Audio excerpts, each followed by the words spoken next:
స్తోత్రమయ్యా పరిశుద్ధురాయ సుప్రభాత వందనాలు స్తోత్ర. వాక్యం ద్వారా మీరు మాతో మాట్లాడుతున్నారు. మీ నామానికి మా ద్వారా మహిమ తెచ్చుకుంటాం. యేసు నామమున పొందుతున్నాము. దేవునికి స్తోత్రం. హల్లెలూయా. గత వారము వాక్యం ఏంటంటే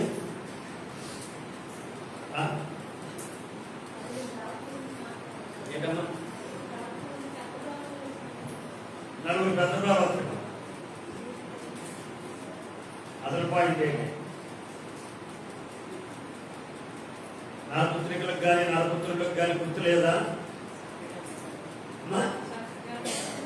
నువ్వు చక్కగా ఉంటే నీ జీవితం కుక్కలు తింటే, నీ కూలి కుక్కలు తింటే అంటారు కదా. నువ్వు చక్కగా ఉంటే నీ డబ్బు 10 మందికి పెట్టాలి అంటే ఎలా లేదు? ఏం చేస్తున్నాడు? వచ్చిందల్లా అప్పుడు దేవుడికి కూడా కావాలి. కష్టపడి ఒకసారి కరెక్ట్గా డాబకి ఇచ్చేస్తాం. డాబప్పుడు ఊళ్ళో ఇచ్చేస్తాం. నీడొకడం. అందుకు దేవుడు అంటాడు, నువ్వు చక్కగా నిలబడు, నేను నీతో మాట్లాడతాను అని ఆయన ఆత్మను తీసుకొచ్చి నిలబెట్టి. కాబట్టి మనం నిలబెడితే దేవుడు కార్యం చేస్తాం. నువ్వు సర్కిల్ పెడితే దేవుడు. సరే, ఈ దినం దేవుడు ఆదామును సృష్టించినప్పుడు వారి కుటుంబాలుగానే ఉండాలని సృష్టించారు. ఆ కీర్తన ఆయన ఏమని చెప్తారు చూడండి. 128 కీర్తన అదంతా చదవండి. 1-6 వచనాలు. ఎవరన్నా భక్తులను పెట్టండి. అది చదవండి అమ్మ పూర్తిగా.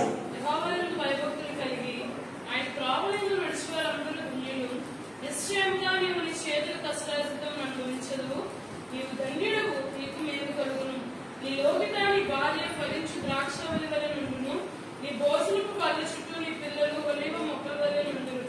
యెహోవా యందు భయభక్తులు గలవాడు ఇలాగా ఆశీర్వదింపబడును. సియోనులో నుండి యెహోవా నిన్ను ఆశీర్వదించును. నీ జీవితకాలం అంతా యెరూషలేములో క్షేమం కలుగును చూచెదవు. నీ పిల్లల పిల్లలను నీవు చూచెదవు. Praise the lord. హల్లెలూయా. ఇశ్రాయేలీయుల మీద సమాధానం ఉన్నదాక ఇక్కడ 3 పాత్రలు కనిపిస్తున్నాయి. 6 వచనంలో పాత్రలు అంటే గిన్నెలు కాదు, ముసలు కాదు, ఆ పాత్రలు కాదు, క్యారెక్టర్స్. 3 క్యారెక్టర్స్ ఉన్నాయి. ఎవరో 3 క్యారెక్టర్స్ చెప్పగలరా? ఫ్యామిలీ ప్లేసెస్, కుటుంబ స్థానాలు. ఇంకా అంతకంటే ఇంటిమేషన్ ఏం కావాలా? 3 క్యారెక్టర్స్ ఉన్నాయి. ఎవరో 3 క్యారెక్టర్స్? ఒకటి భర్త, రెండోది భార్య, మూడోది పిల్లలు. ఎవరండి? యెహోవా యందు భయభక్తులు గలవారు. చదువుతారన్నమాట.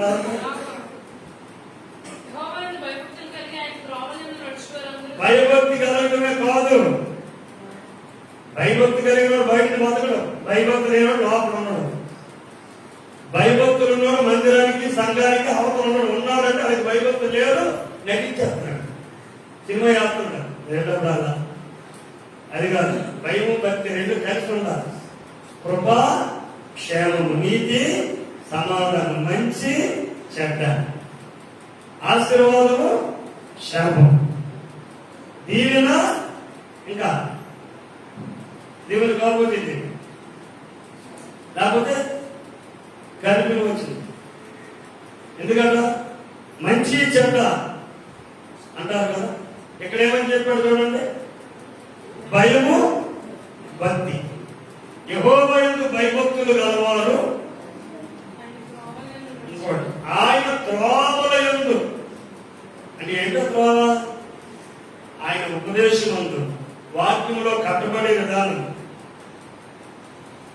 ఒక క్రమము, ఒక భక్తి నచ్చినప్పుడు రావడం, నా అందరం వెళ్ళిపోవటం, ఇది కాదు. ఇది ఒకవేళ నువ్వు దైవభక్తి కలిగినటువంటి వాడు ఉంటే, దైవభక్తి కలిగిన స్త్రీ అయి ఉంటే, పురుషుడు ఏం చేస్తాడంటే చూడండి, చేతుల కష్టార్జిత నిశ్చయముగా,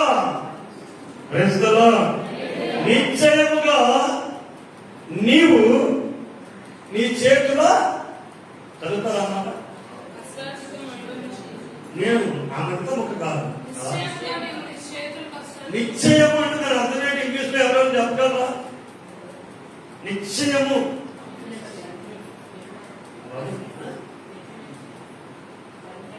పర్మనెంట్, డెఫినెట్, ఇంకా గ్యారెంటీ ఎవరైనా వాగ్దానం మర్చిపోయింది. నీకు ఎన్నో వాగ్దానాలు నిలబడ్డారా? మాకు చూపిస్తారు. దేవుడి స్తోత్రం. వాగ్దానాలు చూసి అంతా నిద్రపోవడానికి రాసే వాళ్ళు ఏం చేయాలి? అగ్నిరా అంటే వాళ్ళకి వాగ్దానం నాకే పని. వాళ్ళకి పోవడానికి వాగ్దానం దూరంలో ఉన్నాయి. స్తోత్రం. ఎదుగుతున్నప్పుడు దేవుడు కష్టపడే భర్తతో చెప్తున్నాడు. దేవుడు కష్టపడే భర్తతో చెప్తున్నాడు, నిశ్చయముగా నీవు నీ చేతుల కష్టార్జితాన్ని అనుభవిస్తావు.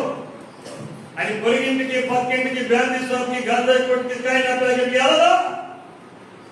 నీ భయభక్తులు ఉంటే, లేకపోతే కన్నాలు పడిపోయిన సంఖ్యలో వేసినంతే ఉండదు. అది అంత వేసినా ఎందుకు వెళ్తూనే నడిపించిన అదే ప్రేస్తలా.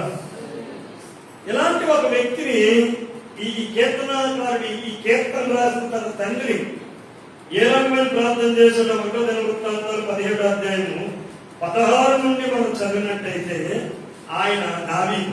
ఈ కీర్తన రాసిన నాన్న పేరు దావీదు. సొలొమోను రాశాడు ఈ కీర్తన.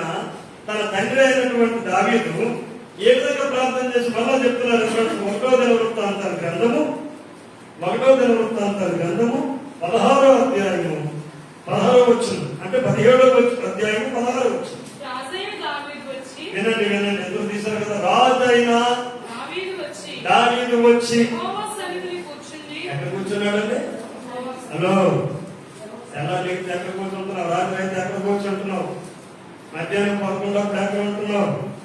నీ నడక, పడక, ప్రవర్తన మొత్తం డిస్టర్బ్ చేయబడుతుంది, రికార్డు చేయబడుతుంది. దేవునికి స్తోత్రం. హల్లెలూయా. ఏమని చెప్పబడింది అక్కడ? దేవుని సన్నిధిలో, యెహోవా సన్నిధిలో కూర్చుండి ఏమంటున్నాడు? నీవు నన్ను ఇంత హెచ్చులోకి తెచ్చుటకు నేను ఏమాత్రము నేనెంతటి నా ఇల్లు ఏమాత్రం ఏమాత్రం కూడా కాదు. యెహోవా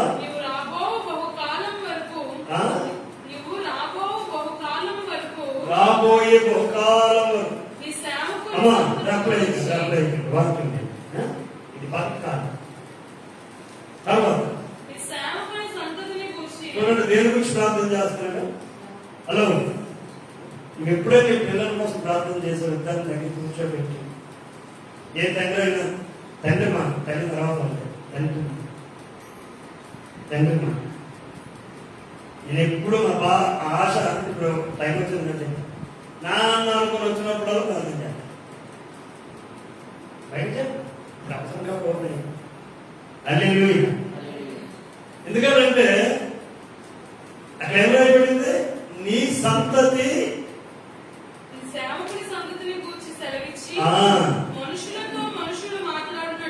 చూడండి, మనుషులతో మనుషులు మాట్లాడినట్టు తండ్రి అనబడిన వాడు తండ్రి అలాగూ చేస్తారు.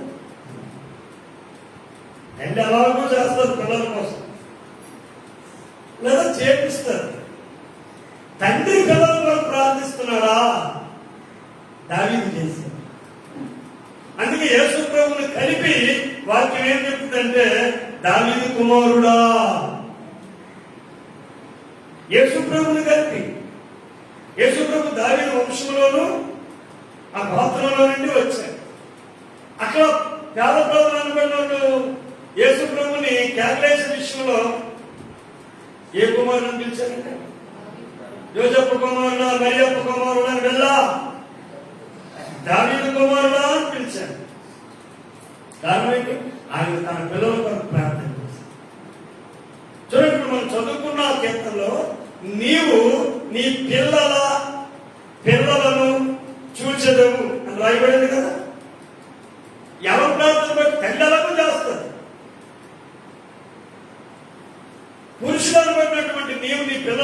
ప్రార్థన చేయకపోతే వారి బ్రతుకులు బాధ్యత. ప్రార్థన చేస్తే భక్తులు నేర్పుతాం. బైబిల్ చదువు అందులో తెలుసుకో, ప్రార్థనకి వెళ్తాను లేదు. ఒక రక్షణ డ్రైవర్ తన కొడుకు కొడుకుతున్నాడు, నానా పెద్ద అయితే ఏమవుతావు అంటే అతను ఏమని పిలుస్తారంటే ఊరందరూ డ్రైవరా డ్రైవరా అని పిలుస్తారంట. ఏ డ్రైవర్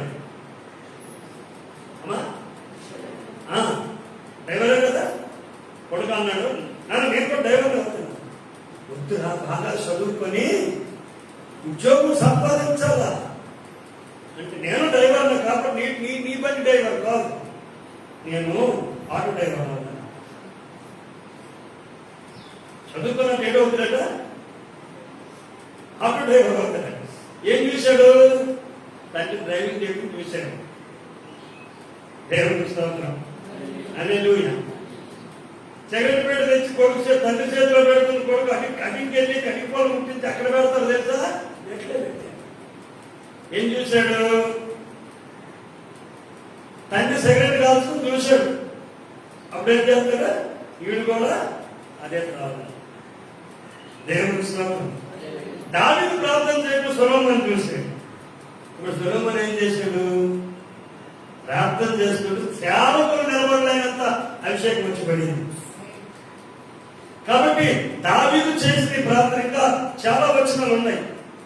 20వ వచనం, యెహోవా మేము మా చెవులతో వినినదంతయు నిజము, మేము మా చెవులతో వినినదంతా నిజం, నీ వంటి వాడు ఎప్పుడూ లేడు, నీ వంటి వాడు ఎప్పుడూ లేడు. 23వ వచనం, యెహోవా ఇప్పుడు నీ దాసుని గూర్చి అతని సంతతిని గూర్చి, అని ఏమంటున్నాడు? నీ దాసుని గూర్చి అతని సంతతిని గూర్చి. ఇదిగో అక్కడున్న ఆ స్త్రీ ప్రార్థనలు కావు, దావీదు యొక్క భార్య ప్రార్థనలు కావు ఇవి. దావీదే చేసే ప్రార్థన. పురుషులారా ఈ పిల్లలతో ప్రార్థిస్తున్నారా? దావీదు చేసింది. అప్పుడు వారు ఎలా ఉంటారట? అక్కడికి వెళ్ళడం తర్వాత 27వ వచనం చదువుతాం. ఇప్పుడు నీ దాసుని సంతతి నిత్యము నీ సన్నిధిని ఉండినట్లుగా.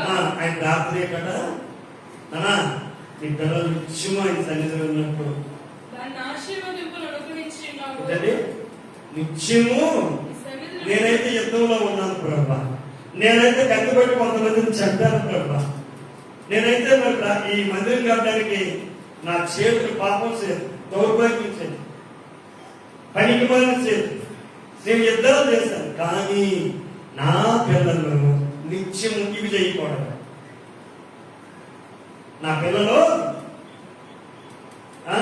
నిత్యము నీ సన్నిధిలో ఉందా? ఎలా నాయన? తండ్రి లేని జాతర సన్నిధిలో ఉన్న పిల్లలనే కొట్టుకెళ్ళిపోతుంది కాబట్టి దేవుని స్తోత్రం. ఆయన సన్నిధిలో ఎందుకు ఉండాలనుకుంటున్నాడు దావీదు?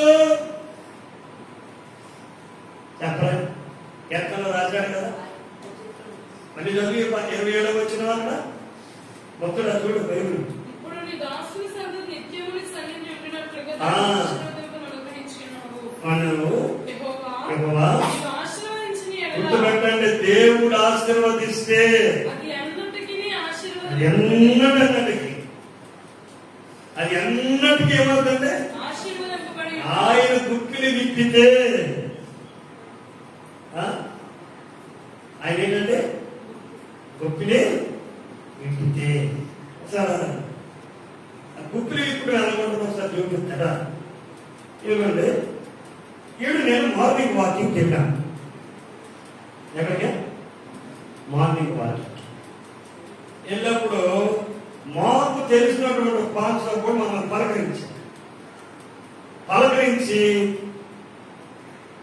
మీ బాబండి నా భక్తులండి, నా భక్తి సార్ తీసుకురా, ఏం నాకు చదివేనండి, తీసుకోండి తీసుకుంటే ఇది ఎన్నంతా వీడికి తెలుసు. ఇది అంటాడు, లేదు మీరే తెచ్చారు, మీరే తీసుకోవాలి నేను అంటున్నా. సరే మీరే ఇచ్చేటంటే ఆయన ఇచ్చాడు. అసలే కొత్త వరకు నేను అడిగా నేను తెలిసిన నాయన నువ్వు శాంతి తీసుకోమని దేవుడుగా తీసుకోలేదు అని అడిగితే ఈ ఇచ్చే సమాధానం ఏంటి సార్, నేను శాటిలైట్ తీసుకుంటే 3-4 ఇంకే పెట్టుకుంటా లేదా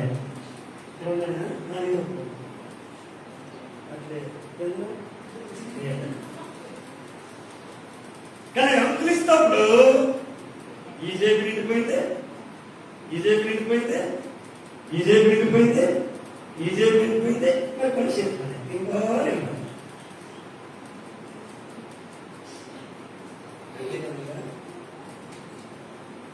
దేవుడికి స్తోత్రం. గుప్పిలు విప్పితే ఎందుకంటే ఆ తీసుకుంటే చెయ్యంత. అందుకే ఎవరైనా తీసుకోకండి ఇమ్మోనండి ఎక్కువ దగ్గర తింటారా అంటే వద్దేనే చెప్పండి, ఇవ్వాలా అంటే వద్దేనే చెప్పండి. అది ఇచ్చే మనసు తెస్తాడు, ఎవరు మనసు లేకుండా అడుగుతాడు.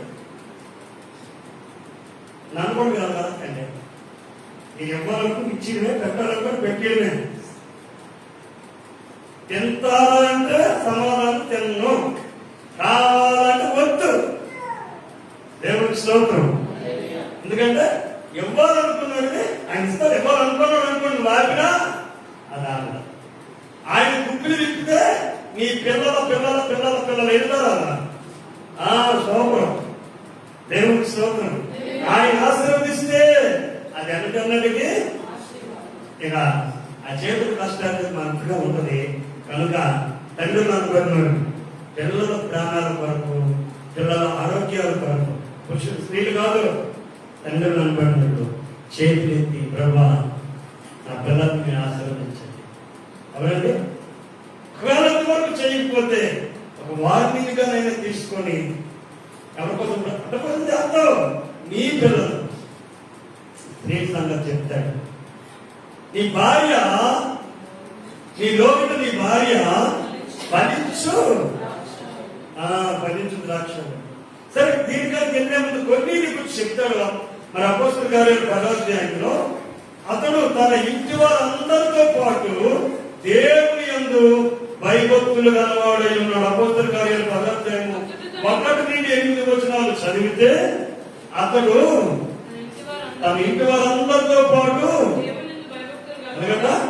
దేవుని యందు భయభక్తులు గలవారు అండి, ప్రజలకు బహుధర్మము చూసారా. ఆయన కష్టాలతో నిలబడుతుందండి. తను తినగా ప్రేరేపణ కలుగుతుంది. అయ్యో ఇది తీసుకెళ్లి దైవజనుల చేతిలో పెడితే పేద రోజులకు ఎవరికైనా పెడతాడేమో, లేదా సేవకులకి ఏమైనా పరిచయం చేసే వాళ్ళకి సహాయం చేస్తాడేమో. భయభక్తులు కలిగిన భయభక్తులు ఏమో ఎలాగోసిందో తెలుసా, దక్షిణ భాగమే 10,000 వచ్చింది. కానీ ఇప్పుడు పాస్టర్ గారు చేతిలో పెడితే అది కింద పడేస్తాడు, దేనికి ఉపయోగించి. భయభక్తులు ఏమిటి పరిస్థితి. మరి ఎప్పుడు ఆయన ఏదైనా కోటం పెడతాను అనుకోండి, అప్పుడు భోజనాలు చేసి పెట్టుకుందాంలే అని దాస్తాం. ఏదైనా కార్యం చేస్తే, ఏదైనా భోజనాలు అంటే పెడితే అప్పుడే దక్షిణ భాగం దాస్తున్న భక్తులు ఉన్నారు. కానీ నీ కోటం పెట్టేటప్పటికి దక్షిణ భాగం నువ్వే తినేస్తాం, వెళ్ళిపోతాయి ఉండదు. దేవునికి స్తోత్రం. అలా ఆలోచించడం లేదా, ఆలోచించడం ఉన్నారు. ఇప్పుడెందుకు ఈ 10,000 చెప్పు, అప్పుడే ఇవ్వాలి. నీకు ఎప్పుడు పంట చేతికి వచ్చిందో అందులో డబ్బులు ఎప్పుడు వచ్చాయో, లేదా పాలులో ఎప్పుడైతే నీకు మరి నెలకో 10,000 ఎంతో వచ్చిందో, ఎందుకంటే ఇక్కడ సేవ జరుగుతుంది. తిరిగిపోడుకునే కార్యక్రమాలుగా దేవుడు సేవకులు ఇవ్వబోతున్నారు. వారి పోషణ, వారిని దేవుడు పోషిస్తాడు. మరి నీ దర్శింపాలని మహా అయితే నేను అంటాను, నీ చేతులు కష్టాలు విషయం చెప్తాను. ఒక 4 చర్చలు ఇస్తారంతే. మిగతా ముందందరూ ఓట పెట్టుకొని 500కి 2 వార్తలు చేసి 300కి 100కి చేసినట్టుగా చేయను. ఇది కాదు, నీ కష్టార్జితంలో నీ పాలు డబ్బులు, అది నీ కష్టార్జితం. నీ యొక్క వ్యవసాయం డబ్బులు, అది నీ కష్టార్జితం. నిశ్చయముగా నీవు నీ చేతుల కష్టార్జితము నీవు ఆశీర్వదించబడతావు, నువ్వు అనుభవిస్తావు. ఇది ఫలానా అని అంతా చూడకుండా తీసుకుని దేవుని సన్నిధిలో నువ్వు పెడితే రేపు నెలకు ఇంకా నువ్వు అభివృద్ధి బాగా కష్టపడుతున్నావు, నువ్వు దేవుడికి ఏమి ఇస్తున్నావు? గణపతి హాస్పిటల్ కడతావే, అది కట్టుకోవడం దేవుడు చేస్తాడు. ఆ పరిస్థితి నీకు లేకుండా చేస్తాడు. అందుకే కొన్నింటి చేసినట్టుగా నువ్వు చేయి. ఇక స్త్రీలు నాకు ఎంత చెప్తారు. సామెతలు 31:10 లేదు, సామెతలు 31:10. ఎవరమ్మా? గుణవతి అయిన భార్య. ఇక్కడేం చెప్పుకోవచ్చు? నీ కీర్తనం చదివినప్పుడు నీ భార్య ఫలించు ద్రాక్ష వల్లే. Praise the lord. ఎవరో ఫలించు ద్రాక్ష వల్లి అంటే ఇక్కడ చెప్పుకొచ్చాడు. గుణవతి అయిన భార్య దొరుకుట అరుదు, అంటే ముత్యము కంటే అమూల్యమైనది. 1 సమూయేలు 25:2 చదువుతాను. ఇక్కడ ఒక గుణవతి దొరుకుతుంది. ఒక పనికి మారినటువంటి ఉన్నవాడ నాబాలు అనబడినటువంటి ఉంటాడు.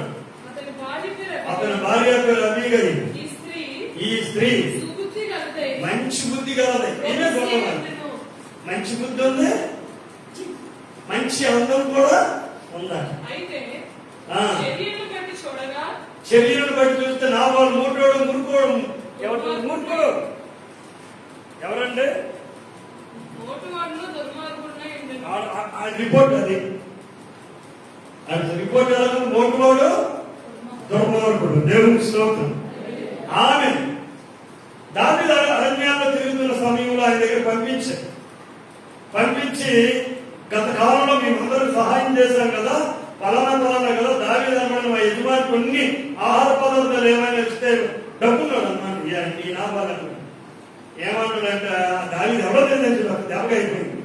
అప్పుడు ఆయనకు చెప్పాడు ఒక పెద్ద మనిషి, ఒక ఆయనలో పనిచేస్తుందమ్మా, దావీదు చాలా మంచోడు, ఇలాగ మాట్లాడేశాడు మీ ఆయన గారు యజమాని. అప్పుడు ఆమె ఆ యొక్క వచనాలన్నీ జరుగుతాయి.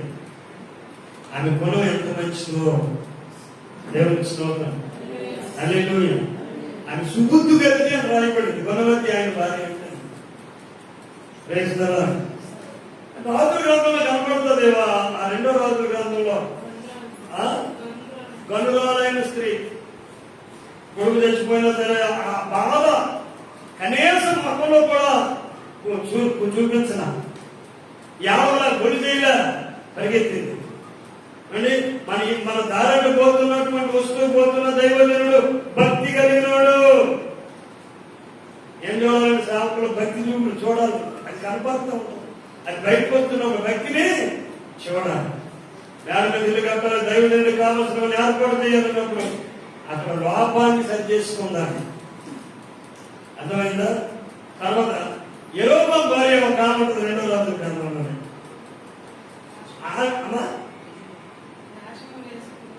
యెరోబాము భార్య ఆడను బుద్ధితో కూడా బాబుకేమో కాయలా పడి రేపమోపో సత్తాలన్నట్టు ఉంటుంది. వెళ్తే అయ్యగారి దగ్గరికి వెళ్ళమ్మా, ప్రార్థన చేయించుకో, అయ్యగారిని రమ్మను, లేదా ముసలాదునేమో కళ్ళు కనిపించకపోతే పెద్దతను కాబట్టి ఇద్దరు వెళ్దాం, మన బాబు ఏమవుతాడు అడుగుదాం అన్నాడు.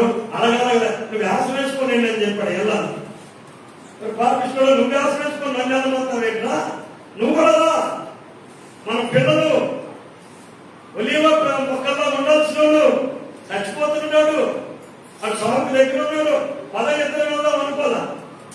నేను రాజు తెలియ రాజు భార్య వ్యాసం వేసుకునేది దేవుడు అంటాడు. అదిగో దైవజనుడా, రాజు భార్య యెరోబాము భార్య మారువ్యాసం వేసుకొని వస్తుంది అని అన్నాడో లేదో సౌండ్ ఎన్నో. యెరోబాము భార్య రాయమ్మా లోపలికి రా. దేవుడు తెలియదు.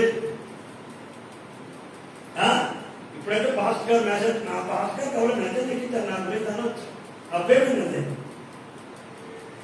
గల్లు వచ్చేటప్పుడు తెలిసిపోయింది. అమ్మాయి నీ పాదము నీ ఊర్లో నువ్వు జక్క దిగేటప్పటికే నువ్వేమైపోతావు, నీ కొడుకు చచ్చిపోతావు.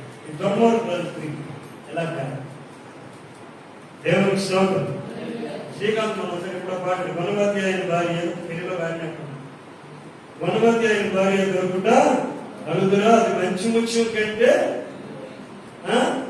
ఇరవైందో ఘనమైందో బాగా దేవునికి స్తోత్రం. ఎందుకంటే ఆమె గుణాలు జ్ఞానవంతురాలు ఇల్లు ఎప్పుడు పీక్కోరు. జ్ఞానవంతురాలు దాని ఇల్లు కట్టుకోరు. 3 రోజులు అయితేనే ఆటోమేటిక్ గా పీకేసుకోండి. అనుకోకుండా జరిగిపోద్ది అంతా. దేవునికి స్తోత్రం. రూతు ఏ రోజు అనుకుందా బోయజు పొలంలో పనిచేస్తుందని. ఆమె ఏ ఏరియా మంచిది అన్ని దేశంలో ఉన్నట్టు అంటారు. ఎక్కడికి వచ్చింది? వీళ్ళ ఇంటికి వచ్చింది. వీళ్ళ ఇంట్లో ముసలాంత తోడుగా వచ్చింది. అది ఆమెలాగా ఎక్కువ రాకపోయింది కదా, వాపాలాగా గుణవతి కాబట్టి అయ్యో ముసలానికి ఈ అవసర కాలంలో దిక్కు దేవాలని ఎవరుంటారని బాగా ఆలోచించింది గుణవతి. అందుకని ద్రాక్ష పండ్లతో పోవచ్చు. అప్పుడు పోయి ఇచ్చే స్టేట్మెంట్ ఏంటంటే నీ మునుపటి ప్రవర్తన మంచి ప్రవర్తన, అక్కడున్న ప్రవర్తన ఇంకా మంచిగా ఉంది. సాక్షి ఉంది స్థానంలో స్త్రీలు మరి ద్రాక్ష పళ్ళు అంటే భోజనపు వాళ్ళ చుట్టూ పిల్లల గురించి చెప్పాడు. చూడండి ఇక్కడ వీళ్ళు ఎందుకు పిల్లలతో పోల్చాడట? ఎందుకు పిల్లలతో పోల్చాడట? ఈ జలప్రలయం టైంలో ఏ జలప్రలయం నోవా కాలంలో జలప్రలయం వచ్చింది. ఆ జలప్రలయం సమయంలో నోవా పావురాన్ని నడిచిపెట్టినప్పుడు ఆ పావురాన్ని ఏం తెప్పుకొని వచ్చిందండి? అంతేనా? ఇంకే చదువుకోండి. ఒలీవ కొమ్మను తెంపుకొని వచ్చింది. ఇప్పుడు నోవాకు బేభత్సమైన డౌట్ వచ్చింది. ఏంటో తెలిసిన చెట్లన్నీ నాశనం అయిపోయినాయి కదా, ఈ ఒలీవ మొక్క దీనికి ఎలా దొరికింది? మునిగిపోతాయి కదా, ఎత్తే ఎండిపోవడమేవో తేవాలా. గుర్తుపెట్టండి, ఆయనకి నాశనం లేదు. ఏటికి? ఒలీవ మొక్కలకి అంత వేగి మునగవు. కొట్టినైతే చెప్పలేను. అయినా సిగరెట్ ఒలీవ మొక్కలు మీ బాల చుట్టూ, భోజనం బాల చుట్టూ పిల్లలు ఒలీవ మొక్కలు, ఒలీవ నూనె, ఆలివాయు దేవుని సన్నిధిలో దీపాలు వెలిగించడానికి. Praise the lord. తర్వాత ఒలీవ పండ్ల ముద్ద వ్యాధిని నయించేయడానికి. అంటే పిల్లలు దేవుని సన్నిధిలో వెలిగే దీపస్తంభాలుగా ఉంటారని వాక్యం చెబుతుంది. అనేకులకు స్వస్థత ప్రార్థన చేసే పిల్లలుగా ఉంటారు. ఎందుకంటే తండ్రి ప్రార్థన చేస్తాడు, తల్లి ప్రార్థన చేస్తుంది. తల్లి గుణవంతురాలు కనుక గనురాలైన స్త్రీ వల్లే పిల్లల కొరకు ప్రార్థన చేస్తుంది. ఎందుకంటే ఇంకొక మాట చెప్తాడు, అది పరమగీతం కాదు, విలాప వాక్యాలు. అది నీవు లేచి రేయి మొదటి జామున పసిపిల్లల ప్రాణం కొరకు ప్రార్థన చేయి. దేవుడు కూడా చాలా సమయమందరగా లేచి తన నందు ఉన్నటువంటి తన సృష్టిలో ఉన్న ఈ ప్రజలందరి కొరకు ప్రార్థన చేశారు. చాలా రాత్రి వరకు యేసు వారు అందరి కొరకు ప్రార్థన చేశారు. తన శిష్యులందరి కొరకు ప్రార్థన చేశారు. ముగింపులో గుర్తుపెట్టుకుని రోమాపత్రికలో చెప్తారు చూడండి, 9వ వచనం. దేవుని పిల్లలుగా మనం ఎట్లా ఉండాలో చెప్పుకొచ్చాడు అక్కడ. 9వ రోమాపత్రిక 9వ వచనం. శరీర సంబంధులైన పిల్లలు దేవుని పిల్లలు, శరీర సంబంధులైన పిల్లలు దేవుని పిల్లలు కారు కానీ ఎవరి పిల్లలు రేపు చూపిస్తాడు, వాగ్దానం చూపిస్తాడు. వాగ్దాన సంబంధమైన పిల్లలు అందరూ వాగ్దానం చూపిస్తాడు. వాగ్దాన సంబంధమైన పిల్లలు దేవుని సంతానమని ఎంచబడతారు. ఎలాగ దేవుని సంతానం అయ్యారు? 8వ అధ్యాయం 16-17 వచ్చినారు. అదే రోమపత్రిక. దేవుని పిల్లలమని ప్రైజ్ ది లార్డ్. నీవు నేను అందరూ మనకు పిల్లలున్నారు. మన కష్టార్జితాన్ని మనం కాపాడుకుని వాళ్ళ కోసం జాగ్రత్త పడాలి. మనకి కష్టార్జితాన్ని ఇచ్చిన దేవుని సన్నిధి వరకు మనం జాగ్రత్త పడాలి. పిల్లల్ని దేవుని సన్నిధిలో పెంచే క్రమంలో జాగ్రత్త పడాలి. అమ్మ మా పెద్ద క్రికెట్ ఆడడానికి రమ్మంటుంది. నేను కూడా చాలా బాధపడ్డాను. ఈ ఊళ్ళో ఒక్కరోడు రాయవలసిన పిల్లలు వీళ్ళంతా కలిపి ఆ సామాన్యపురం గుడి దగ్గర ఒక పెద్ద నుయ్యి రోడ్డు పాయింట్ అందులో గెంతుకొని ఆడుకొని పాపం డిగ్రీ స్థాయి పిల్లోడు, డిగ్రీ చదువుకున్న వయసు పిల్లోడు అందులో పడి చనిపోయాడు. చూడండి అనుగుతుందంటే వాళ్ళని ఎందుకు క్రికెట్ ఆడడానికి వెళ్ళే పాపం బాల్ తగలంతగా చోట తగిలిసింది. అక్కడే చచ్చిపోయాను. తగలకూడదు చోట తగిలిసింది. అక్కడ కొట్టిన బాల్ అదే చెప్పండి. ఏమనుకుంటారు? ఎందుకు చచ్చిపోండి ఏం చెప్తారు? ఆటలు అనుకుంటా చూసారా? అందుకే తండ్రులైనా గుణవతిగా ఉండేది దేవుని స్త్రీలైనా తల్లులైనా పిల్లల పట్ల ఏం చేస్తూ ఉండాలంటే వాళ్ళు దేవుని సన్నిధిలో వెలిగేటటువంటి దీపాలుగా ఉండాలి. రెండు, వాళ్ళు అనేకులకు స్వస్థత ప్రార్థన చేసే పిల్లలుగా ఉండాలి. వాళ్ళకి నాశనం ఉండకూడదు. దేవుడు నిశ్చయముగా సంపూర్ణమైన ఆయుష్ ఇచ్చేంత వరకు వారి ఆశీర్వాదకరంగానే దేవుని స్తోత్రం. హల్లెలూయా. మనకి ఎంత బాధ వచ్చినా భరిస్తాం. అదే పిల్లలు అది ఎంత దళిత పనులు చేసినా కానీ బాధ. కారణం మన రక్తం కొంచెం పుట్టిన పిల్లలు. మరి దేవుడు శిలువలో అక్కడ అప్పుపట్టు కూడా లేకుండా మనందరి కొరకు చిందించాడు కదా. మరి ఆయన ఎంత బాధపడతాడు? ఆడుకోవడానికి వెళ్ళాడు. 7 అయిపోయినా రాకపోతే 9 అయిపోయినా రాకపోతే ఒక వ్యాక్సిన్ తీసుకొని వెళ్ళమా? ఫోన్లు ఎక్కడెక్కడ ఉన్నాయి ఫోన్లు చెయ్యమా? మనం సన్నిధిలో కనబడకపోతే తండ్రి ఏం చేస్తాడు? వాడు ఎక్కడో ఇచ్చాడు కూర్చొని మనం వెళ్తున్నప్పుడు అంటావా? చెప్పలేమండి. మరి మీకెందుకు నవ్వు వచ్చింది? నాలుగు పడిపోతుంది. అది ఖాళీగా చక్కగా నిశ్చింతగా కానాన్ని కూర్చొని ఉన్నాడు. టైం 9 అయ్యింది. ఇప్పుడు ఇంటికి వెళ్ళా నాకు అంటారా? చెప్పలేమంటే చెప్పి దొరికిపోతానే. దేవుని స్తోత్రం. అడపోతాయి పడిపోతాయి. మరి దేవుని సంగతి నాకు ఆయన ఎంత పట్టాలి? ఇప్పుడు టైం చూసి కొడతాడు. అసలు చెప్పింది ఫోన్ టైం చూసి కొడతాడు. ఎప్పుడు పడితే అప్పుడు కొడతాడు. పిల్లలు మనం ఎప్పుడు పడితే అప్పుడు కొట్టము. మనకు పర్టికులర్ టైం ఉంటుంది. దెబ్బలు తినే టైం. హలో ఏ టైం అంటే దెబ్బలు తినే ఒక పర్టికులర్ టైం ఉంటుంది. అది దేవుడు కొట్టిన అంతే, మనం పిల్లలు కొట్టిన అంతే. ఏ శాస్త్రం చేయం. దేవుడితో కొట్టించుకునే ఉంటాం. చక్కగా దేవుని సన్నిధిలో ఉంటాం. అందుకని దేవుడి పిల్లలు మరి ఎవరు చదివిస్తారా? ఆత్మే మన ఆత్మతో కూడా చదివిస్తున్నారు. చివరి మాటగా యోహాను 1:12 ముగించుకుందాం. ఇందాక అమ్మగారు అంతవరకు వెళ్ళారు. ఏమో మాట్లాడుతున్నా అక్కడ నువ్వు వెనక్కి వచ్చారు. కానీ 1:12 యోహాను సువార్త పనులు ఎందరూ అంగీకరించినో అనగా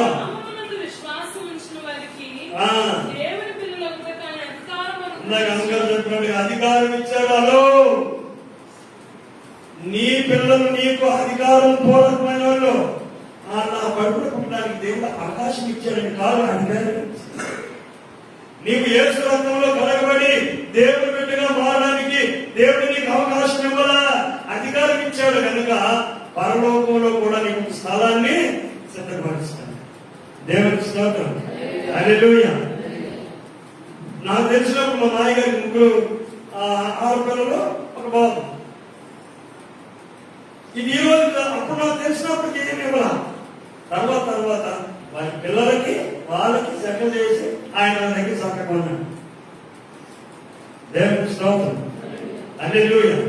ఎందుకంటే మనమే మన పిల్లల్ని సెటిల్ చేయాలని, మన చేతుల మీదనే వారి భవిష్యత్తులో బాగుండాలని మనం ఆలోచిస్తే నీ కొరకు మరణించి మరణాన్ని జయించి తిరిగి లేచి ఇంకా సాటిస్ఫాక్షన్ అవ్వగా నీతోనే ఉంటాను అంటున్నాడు. ఎవరు? మనమైతే సెలవుకొచ్చి నీ కర్మ నువ్వు పో అంటాం. కానీ దేవుడు అలాగంటాడు. దేవునికి స్తోత్రం. హల్లెలూయా. ఎందుకంటే ఆయన అవకాశం ఇవ్వాలా. అమ్మగారు ఒక ఉద్యోగస్తుడు ఉద్యోగం వచ్చిన తర్వాత అధికారం అవుతాడు. పైన కూడా పీకెత్తి మోహమాడు మళ్ళీ నీకు అది ఆలోచన. దేవుని కుమారుడుగా ఉండే ఆ యొక్క అథారిటీ దేవునికి స్తోత్రం. అందుకే దేవుని బాల దగ్గర ఎలా ఉండాలంటే ఉనివా మన పళ్ళ దగ్గర, మన తిండి దగ్గర మన పిల్లలు అంటే కాలంలో తిరిగి తింటుంటారు. ఆ తింటారు మన దగ్గర ఉంది అంకాల పని పట్టుకోవాలంటే అది తిండ్రా అనేది తిండా తెలిగి జరుగుతాయి.